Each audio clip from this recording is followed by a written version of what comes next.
Governor Jeff Landry floats the idea of impeaching a federal judge. The comments come after Judge Susie Morgan, who oversees implementation of the NOPD consent decree, criticized state police leaders. David Jones reports.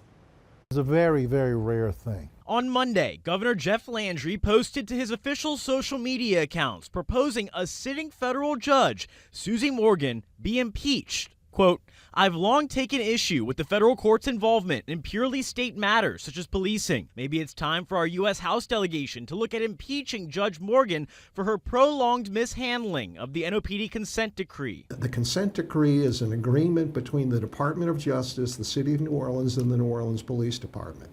And for the past 11 years, the police department has been attempting to achieve substantial compliance. Landry went on to write, quote, she has distorted the law, decimated the ranks of NOPD, and handcuffed police rather than criminals. The judge's comments, I think, were inappropriate and off base and an overreach. Rafael Goyeneche is president of the Metropolitan Crime Commission. He says comments made by Judge Morgan during a consent decree hearing last week took things too far. She began by commenting that the Louisiana State Police are not subject to this consent decree or to her purview.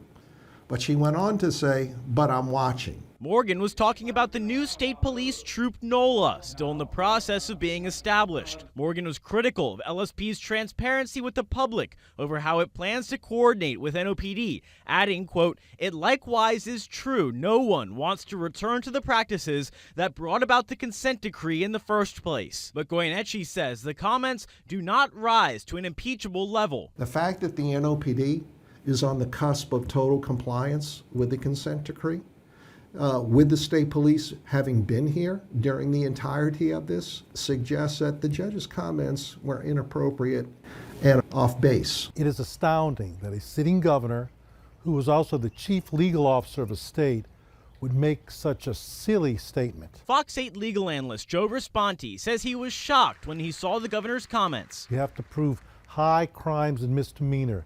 You have to get impeached by the House and convicted by the jury, which is the Senate. In the history of the United States of America, 250 years, there's only been 8 judges that have been impeached. Risponti says the last federal judge to be impeached was Judge G. Thomas Porteous of New Orleans in 2010 for corruption. To imply that this judge did anything remotely near high crimes and misdemeanors is just mind-boggling. Just because you didn't get your way, you can't take your ball and go home. This is really a silly thing to even suggest. We did reach out to the governor's office, NOPD, and Judge Morgan for comment, but did not receive any responses. During Porteous's impeachment, the Senate found he had taken money from parties with business in the court, lied in a bankruptcy filing, and concealed corruption during his Senate confirmation.